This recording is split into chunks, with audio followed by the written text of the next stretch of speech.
Esse vídeo objetiva entender o desenvolvimento do Mato Grosso do Sul com o aumento da oferta de energia elétrica.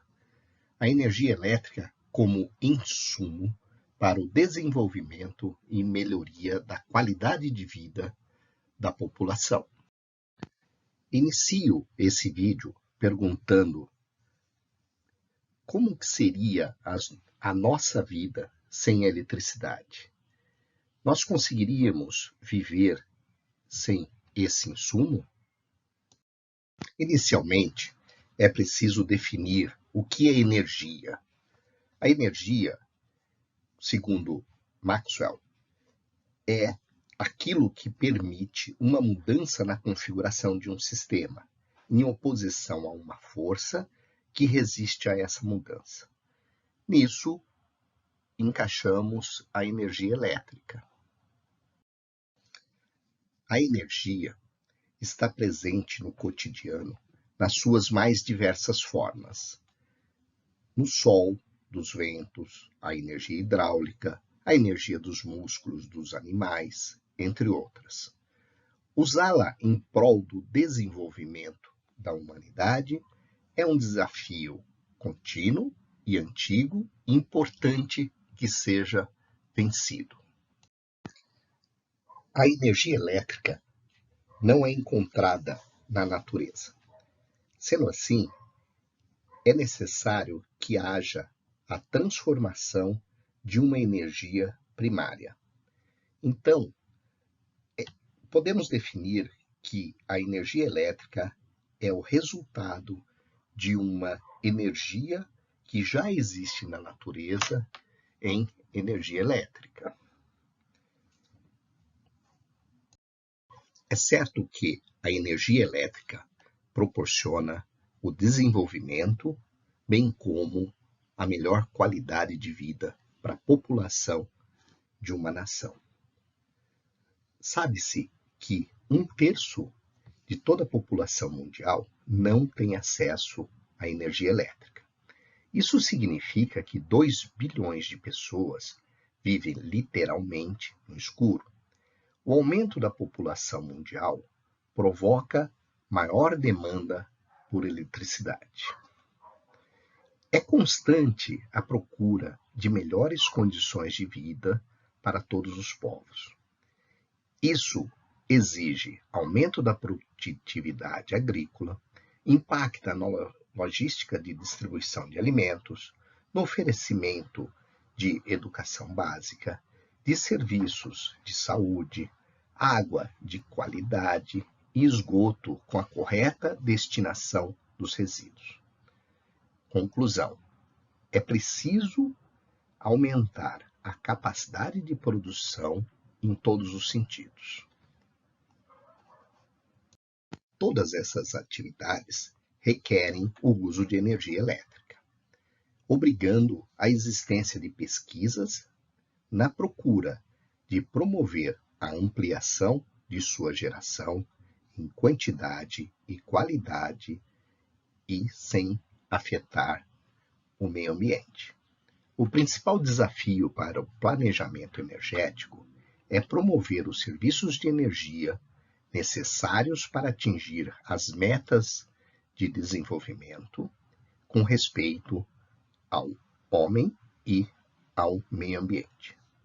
É preciso, então, produzir e usar a energia elétrica com sabedoria, visando conseguir a diminuição do uso dos recursos naturais não renováveis, o que evidencia a importância de fazer mais com menos.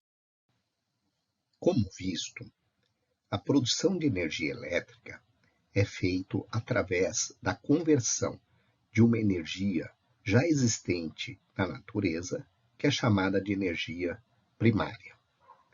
Sua origem pode ser renovável ou não renovável. As renováveis agridem menos o meio ambiente são as hídricas, a solar, a eólica, a biomassa, entre outras. As não renováveis, aquelas que causam impactos bem maiores na natureza, são os combustíveis fósseis, os combustíveis radioativos, o gás natural, entre outras. Também aqui cabe ressaltar que a matriz elétrica brasileira, 80% dela é composta por fontes renováveis. Vamos ver agora como é feito a transformação de fontes primárias, aquelas que encontramos na natureza, em energia elétrica. Falando de maneira macro, essas fontes primárias são usadas para obter a energia mecânica ou obter reações químicas ou então o efeito do fóton, que é através da energia solar. Quando se trata de energia mecânica, ela é aplicada no eixo de um gerador a fim de obter a rotação dessa máquina. E, através de uma série de princípios físicos, consegue-se obter a energia elétrica. Exemplos dessas fontes que nos oferecem a energia mecânica estão as fontes hídricas, a eólica, a biomassa. Já aquelas que obtemos através do efeito do fóton é a energia solar. Esse efeito é o surgimento de uma corrente elétrica dentro da estrutura de um material semicondutor que está presente nos painéis solares, quando este é exposto a partículas de energia da radiação eletromagnética. Nos vídeos a seguir, veremos mais detalhes da geração de energia elétrica com o uso das fontes hidráulica, eólica e a fonte solar através do aproveitamento do efeito fóton. Como funciona uma usina hidrelétrica? O Zeca adora videogame e é o campeão entre os amigos. O pai do Zeca é escritor e trabalha em casa usando o laptop. A mãe do Zeca fica preocupada e sempre prepara um cafezinho para ele. Agora, você tem ideia que o videogame do Zeca, o laptop do pai do Zeca e a cafeteira da mãe do Zeca têm em comum? A energia elétrica. De onde ela vem? Pode-se conseguir energia elétrica de várias formas. Queima de petróleo, carvão ou gás, fissão nuclear. Até o movimento das águas de um rio é capaz de gerar eletricidade. É isso que faz uma usina hidrelétrica. A energia produzida em uma hidrelétrica é uma das mais limpas e seguras que existem. A emissão de poluentes é muito baixa, ao contrário do que acontece em usinas a óleo e carvão. Isso porque a matéria-prima utilizada para produzir energia é água, um combustível praticamente inesgotável. O processo não é assim tão difícil de entender. Olha só, depois de um estudo cuidadoso para não prejudicar o meio ambiente, a água do rio é represada por barragens. Elas controlam o nível da represa. Se chover muito, as comportas se abrem e dão vazão ao excesso de água. A água represada entra com grande pressão em um aqueduto e segue em direção às turbinas, que são as responsáveis pela geração de energia. A turbina é formada por pás. A água passa e gira essas pás, que presas em um eixo, acionam o gerador da usina, transformando energia mecânica em energia elétrica. O transformador aumenta a tensão da energia, permitindo que ela viaje pelos fios e chegue até as casas, prédios, escolas, lojas e até o videogame do Zeca, o laptop e a cafeteira dos pais dele. Mas você deve estar se perguntando, o que aconteceu com toda aquela água que moveu as pás das turbinas? A resposta é nada. 100% dela é devolvida ao rio com a mesma qualidade de antes e pode ser usada para consumo humano, processos industriais e até para abastecer outra usina hidrelétrica instalada mais à frente no curso do mesmo rio. O avô do Zeca, por exemplo, tem um sítio bem pertinho de uma usina hidrelétrica. E o Zeca nem imagina que a água que gera energia para o videogame funcionar é a mesma água que irriga a horta do avô dele. A Eletrobras está de olho em tudo isso e trabalha para impulsionar o desenvolvimento sustentável do Brasil, em harmonia com o meio ambiente, produzindo energia limpa para quem mais precisa. O Zeca, o pai do Zeca, a mãe do Zeca, o avô do Zeca e você.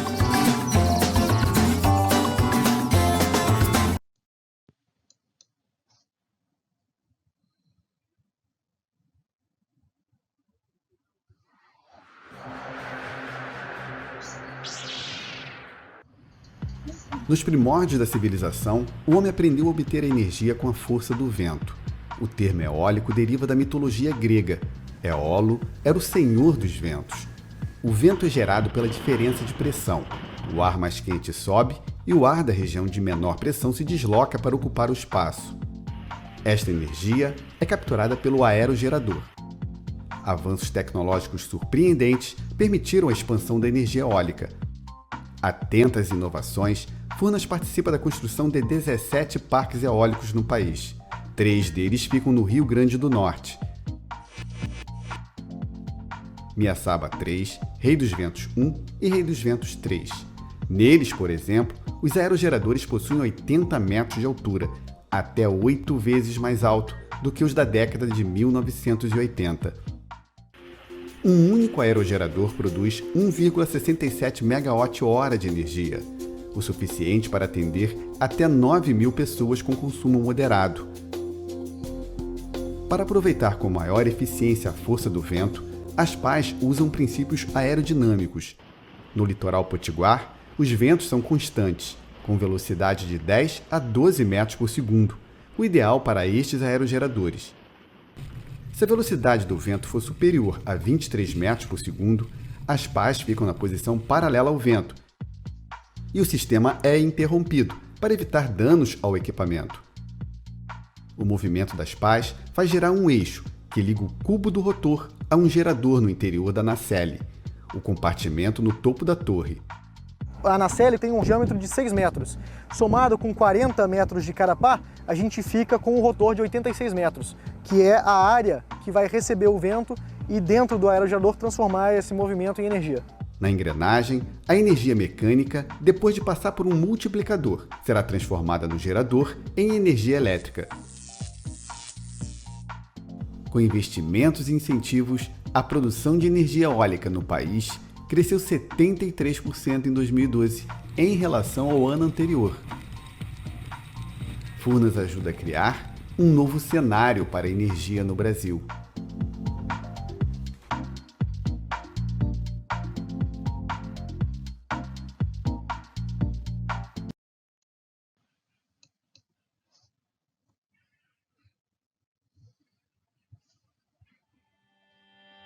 Você já ouviu falar de energia solar fotovoltaica? É a energia produzida a partir da luz do sol. Quanto mais irradiação solar, maior será a quantidade gerada. É energia limpa, renovável e sustentável. Ganha o meio ambiente, a sociedade e a economia. Como você vai ver já já, a energia solar é um excelente negócio. Não é à toa que é tendência no mundo todo. No Brasil, até 2024, a parcela renovável de nossa matriz deve chegar a 84%, com 7 gigawatts de capacidade instalada de geração solar. Isso é suficiente para abastecer Brasília e Curitiba. Aí você se pergunta, como os raios de sol são capazes de acender lâmpadas e mover indústrias e comércios? É simples. A geração acontece nas células fotovoltaicas, que são feitas de silício ou outro material semicondutor. Essas células são agrupadas em painéis fotovoltaicos, e são essas placas que você já deve ter visto em telhados. Quando bate o sol, uma reação química produz a energia elétrica. Em seguida, a corrente contínua gerada nos painéis é transformada em corrente alternada por um equipamento chamado inversor. A partir daí, está pronta para ser usada em indústria e comércio, por exemplo. Sob o sol, o sistema gera energia. À noite ou em dias nublados, você usa a energia da concessionária. Se gerar mais do que consome, esse excedente entra na rede de distribuição e você ganha crédito para ser usado em até 60 meses. Você pode gerar energia em um local e usar os créditos em outros endereços. Mas e a história da energia elétrica no Brasil?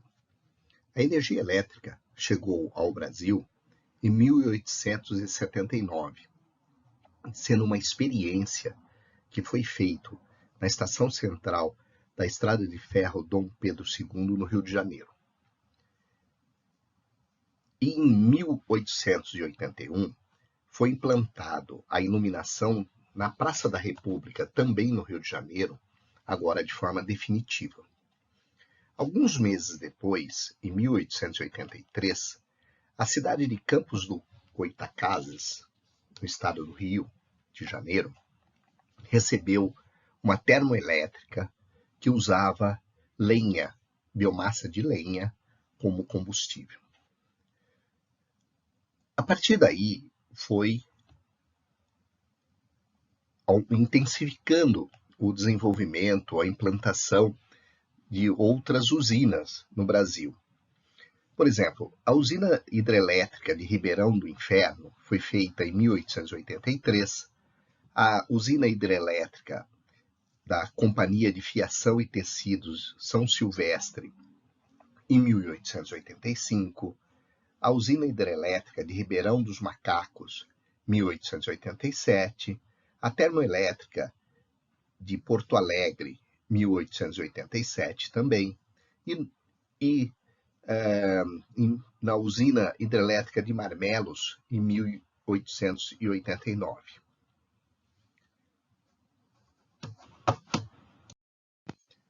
Agora, dando um pulo na história, o Brasil produziu, no ano de 2000, 350 mil gigawatt-hora de energia elétrica. Em 2010, este valor subiu para 515 mil gigawatt-hora. Em 2021, foi 656 mil gigawatt-hora. Isso nos dá a grandeza do desenvolvimento do setor. Outra grande marco. A matriz elétrica brasileira é 80% formada por fontes renováveis e, como tal, é motivo de orgulho para os brasileiros. Cabe ainda definir o que é matriz elétrica. Matriz elétrica é o conjunto de fontes usadas para produzir a energia elétrica. Também é importante que deixemos claro que as fontes renováveis são aquelas que menos agridem o meio ambiente. Já até falamos anteriormente sobre isso.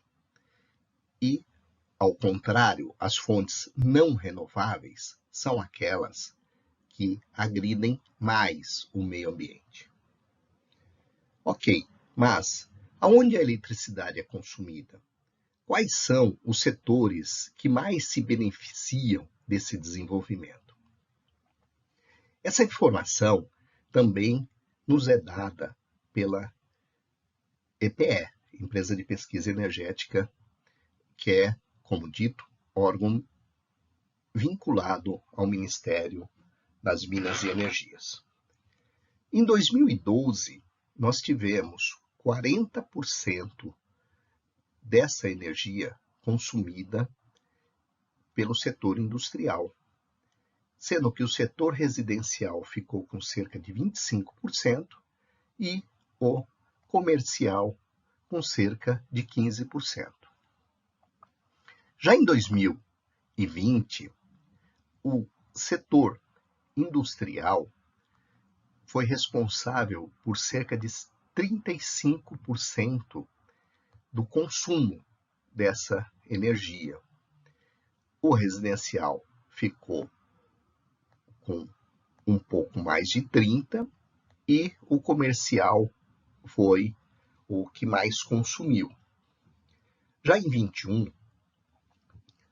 2021, houve um retorno à condição natural, que é o setor industrial consumindo mais, seguido do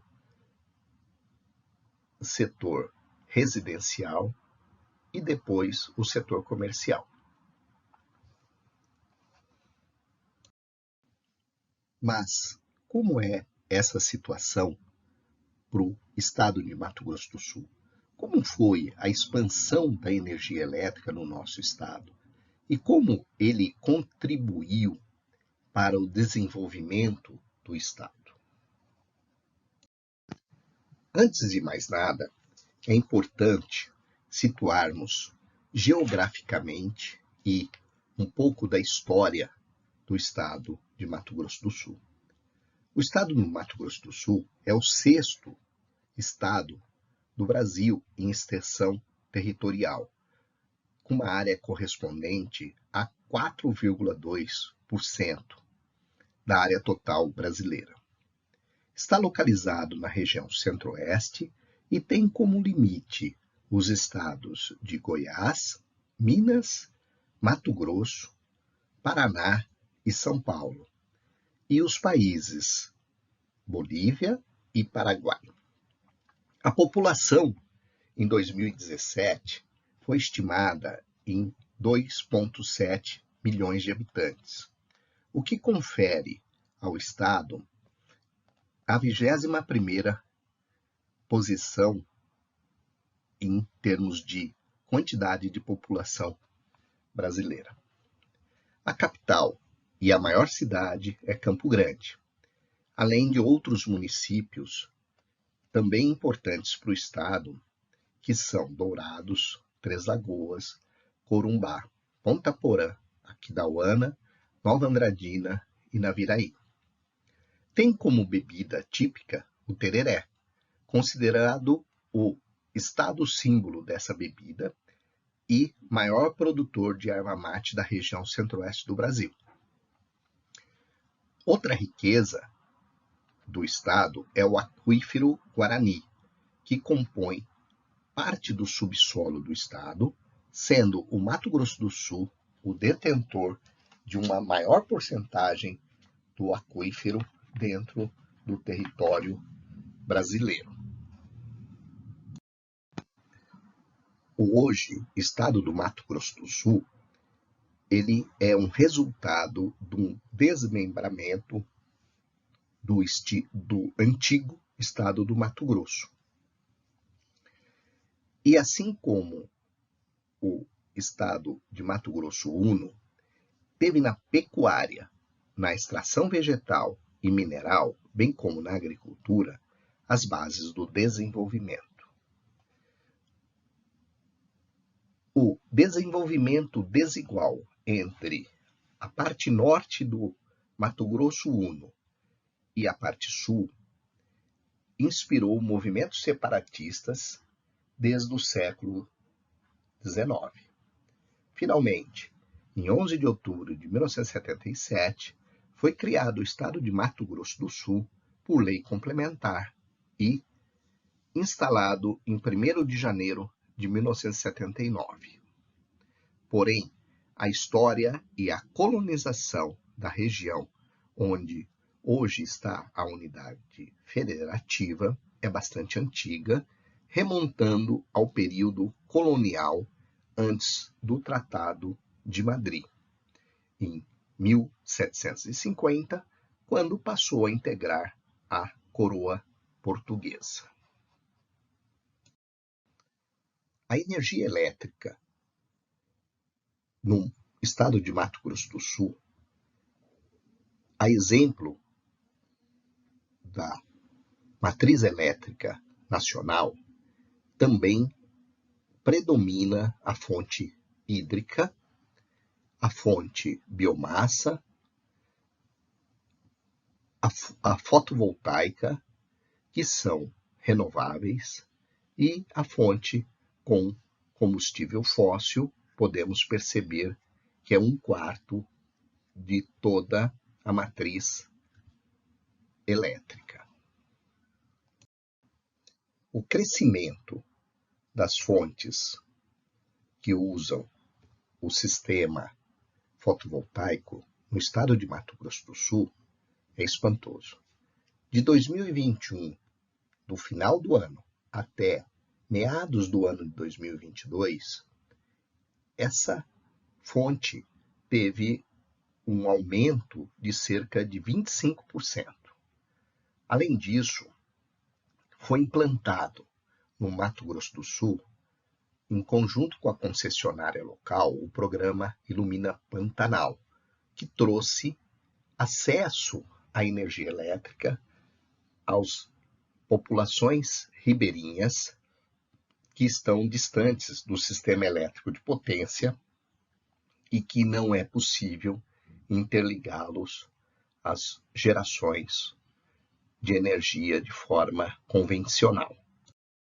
Outro destaque também está na geração através da biomassa, que é o aproveitamento do bagaço e da palha da cana-de-açúcar do sistema sucro energético.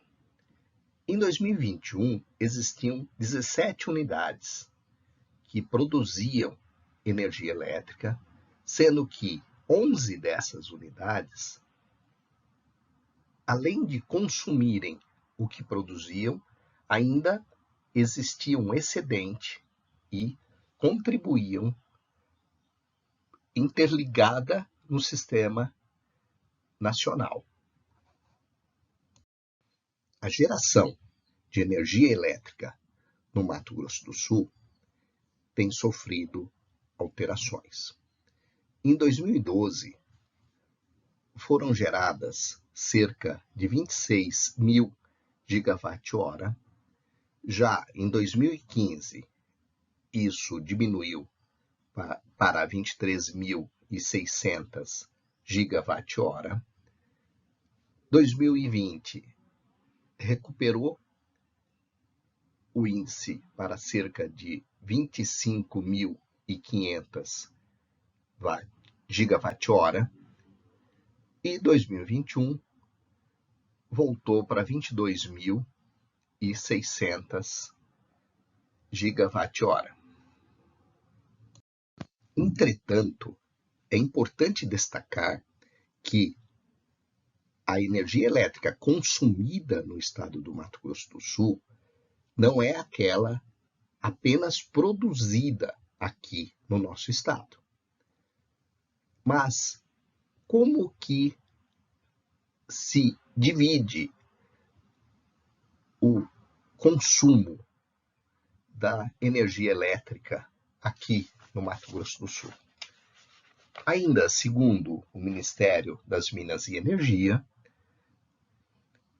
podemos reparar que o setor residencial é o setor que mais consome energia no estado.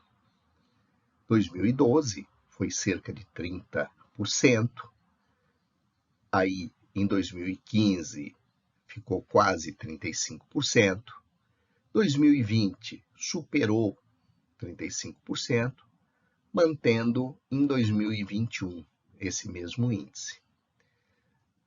Se olharmos, então, o setor residencial, nós podemos reparar que tem se mantido constante, uma variação pequena, que desses últimos 10 anos, que fica entre 25% a 22%.